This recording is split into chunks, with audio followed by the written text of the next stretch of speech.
میرے بزرگوں، 26 جنوری 1950 کو ہمارا ملک ہندوستان جمہوری ہوا، یعنی اپنے ملک میں اپنے لوگوں پر اپنا قانون لاگو ہوا، اور ہندوستان کا یہ قانون بنانے کے لیے ڈاکٹر بھیم راؤ امبیڈکر کی صدارت میں 29 اگست 1947 کو 7 رکنی کمیٹی تشکیل دی گئی، جس کو ملک کا موجودہ قانون مرتب کرنے میں 2 سال 11 ماہ اور 18 دن لگے۔ پھر قانون 7 اسمبلی کے مختلف اجلاس میں قانون کی ہر ایک شق پر کھلی بحث ہوئی۔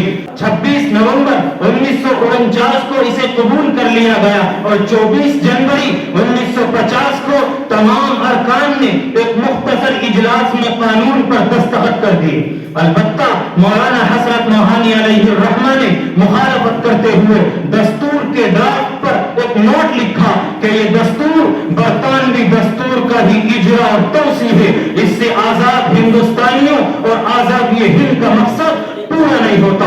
بہرحال 26 جنوری 1950 کو نئے قانون کو لاگو کر کے پورے ملک میں یوم جمہوریہ کے طور پر جشن منایا گیا۔ اس طرح ہر سال 26 جنوری یوم جمہوریہ کے طور پر پورے ملک میں جشن منایا جاتا ہے، اور 15 اگست 1947 کی طرح یہ تاریخ بھی ملک کا قومی اور یادگاری دن بن گئی ہے۔ لیکن میرے عزیزوں، جشن کا یہ دن ہندوستانیوں کو یوں ہی نصیب نہیں ہوا، اس کے لیے بڑی سے بڑی قربانیاں دینی پڑی، لاکھوں جانوں کے نذرانے پیش کرنے پڑے، تب جا کر یہ جشن کا زرعی موقع ہندوستانیوں کو نصیب ہوا۔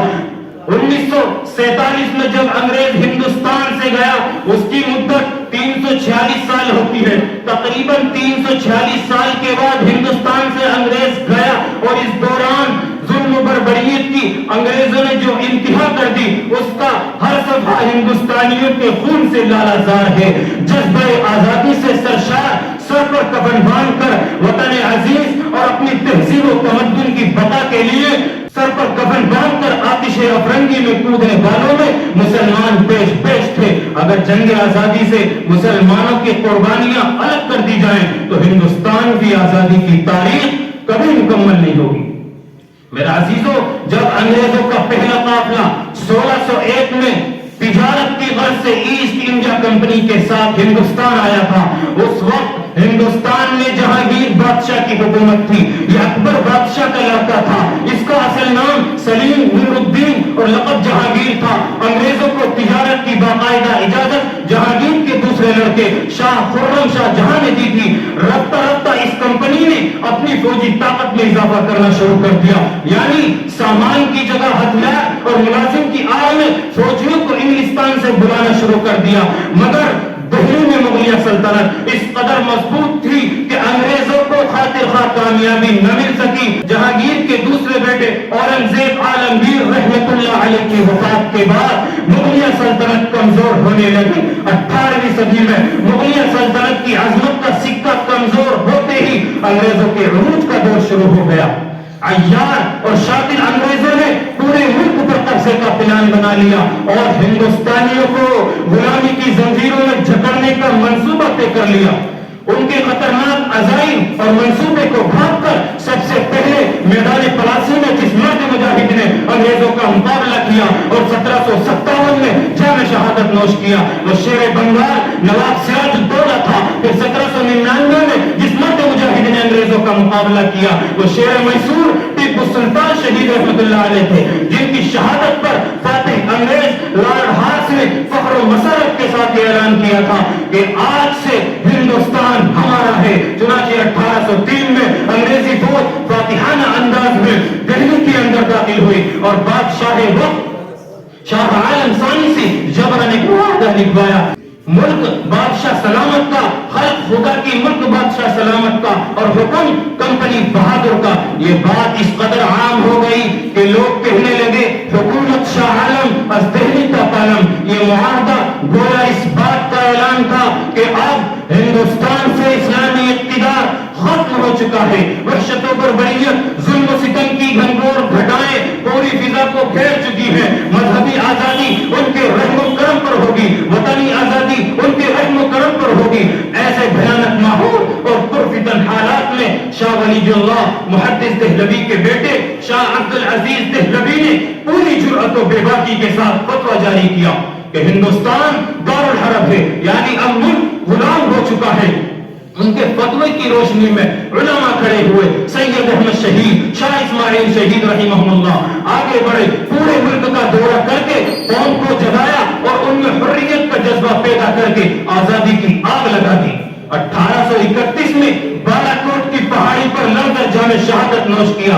دھیرے دھیرے پورے ملک میں انگریزوں کے خلاف آزادی کی چنگاریاں سلگنے لگی۔ 1857 میں علماء نے پھر جہاد کا فتویٰ دیا، جس کی وجہ سے انگریزوں کے خلاف معرکہ کارزار ایک بار پھر گرم ہوا۔ دوسری طرف انگریزی فوجیں پورے ملک میں پھیل چکی تھی اور ہندوستان سے مذہبی بیداری اور سرگرمی کو ختم کرنے کے لیے انگریزوں نے بے شمار عیسائی مبلغین اور پادریوں کو میدان میں اتار دیا تھا، جنہیں انگریزوں کی مکمل پشت پناہی حاصل تھی، جو جگہ جگہ تقریریں کرتے اور عیسائیت کا پرچار کرتے۔ اسی دوران یہ خبر گشت کرنے لگی کہ انگریزی حکومت نے ہندو مسلم کا مذہب خراب کرنے کے لیے اور دونوں کے درمیان اختلاف پیدا کرنے کے لیے آٹے میں گائے اور خنزیر کی ہڈی کا برادہ ملا دیا ہے، کنویں میں گائے اور سور کا گوشت ڈلوا دیا ہے۔ ان واقعات نے ہندوستانیوں کے دلوں میں انگریزوں کے خلاف نفرت کی ایسی آگ لگا دی کہ جس کی وجہ سے انگریزی فوج میں ملازمت کر رہے ہندو مسلم سب نے مل کر زبردست احتجاج کیا، اور کلکتے سے احتجاج کی جو چنگاریاں اٹھی تھی وہ دھیرے دھیرے پورے ملک میں شعلہ جوالا بن گئی۔ احتجاج کرنے والے سپاہیوں اور ان کے ساتھیوں کو پھانسی دے دی گئی۔ جہاں جہاں احتجاج ہوا اس پر سنجیدگی سے غور کرنے کے بجائے سخت سے سخت کارروائی کی گئی۔ احتجاجیوں کی بندوقیں چھین لی گئی، ان کی وردیاں پھاڑ دی گئی۔ 1857 میں مرشد علماء حاجی امداد اللہ مہاجر مکی کی قیادت میں بانی دارالعلوم دیوبند مولانا قاسم نانوتوی، حافظ سامی شہید، مولانا رشید احمد گنگوہی وغیرہ آگے بڑھے، انگریزوں کا مردانہ وار مقابلہ کیا۔ میرے عزیزوں، بغاوت پھوٹنے کے بعد زیادہ تر آزادی کے دیوانوں نے دہلی کا رخ کیا، دہلی شہر اور مغلیہ سلطنت کا دفاع کرتے رہے، مگر افسوس انگریز کی منظم فوج کے سامنے آزادی کی یہ جنگ ناکام ہو گئی اور 1857 میں انگریزوں نے باقاعدہ دہلی پر قبضہ کر لیا اور لال قلعے پر پرچم پھہرا دیا۔ میرے عزیزوں، 1857 کی جنگ جسے انگریز نے غدر کا نام دیا تھا، اس جنگ کے ناکام ہونے کے بعد انگریزوں نے ظلم و ستم کی ایسی بجلیاں گرائیں کہ جس کے تصور سے ہی روح کانپ اٹھتی ہے۔ ایسے بھیانک ماحول اور پرفتن حالات میں علماء کھڑے ہوئے اور جنگ آزادی کے اندر سب سے پیش مسلمان اور علماء تھے۔ دہلی سے لاہور تک کوئی درخت ایسا نہیں تھا جس پر علماء کی لاشیں لٹکی ہوئی نہیں تھی۔ 40,000 سے زائد علماء کو پھانسی کے پھندے پر لٹکا دیا گیا تھا۔ 30 مئی 1866 کو مولانا قاسم نانوتوی اور ان کے ساتھیوں نے دیوبند میں ایک مدرسے کی بنیاد ڈالی، جو آگے چل کر دارالعلوم دیوبند کے نام سے پورے عالم میں مشہور ہوا۔ اور 1878 میں اسی درسگاہ کے ایک فرزند مولانا محمود الحسن دیوبندی، جو آگے چل کر شیخ الہند کے لقب سے مشہور ہوئے، تحریک ریشمی رومال یا تحریک شیخ الہند انہی کی پالیسی کا حصہ تھی۔ ثمرۃ الترتیب کے نام سے ایک انجمن قائم کی گئی، جس کا مقصد انقلابی مجاہدین تیار کرنا تھا، اور 1911 میں مولانا ابوالکلام آزاد نے بھی کلکتے سے الہلال اخبار کے ذریعے آزادی کا سور پھونکا تھا۔ 1915 میں ریشمی رومال کی تحریک چلی، 1917 میں ہندو مسلم، 1916 میں ہندو مسلم اتحاد کی تحریک چلی، 1917 میں مہاتما گاندھی جی نے چمپارن میں ڈانڈی مارچ اور نمک ستیہ گرہ کے نام سے تحریک چلائی۔ 1919 میں جمعیت الانصار کے نام سے ایک تنظیم قائم ہوئی، جس کے پہلے ناظم مولانا عبید اللہ سندھی منتخب ہوئے۔ 30 مئی 1919 میں ہی دہلی کے اندر خلافت کانفرنس کا اجلاس ہوا، جس کے اندر باضابطہ جمعیت علماء ہند کی تشکیل ہوئی، جس کے پہلے صدر مفتی کفایت اللہ صاحب منتخب ہوئے۔ 1920 میں شیخ الہند نے ترک موالات کا فتویٰ دیا، جسے مولانا ابو المحاسن سجاد بہاری علیہ الرحمہ نے مرتب کر کے جمعیت کی طرف سے شائع کیا۔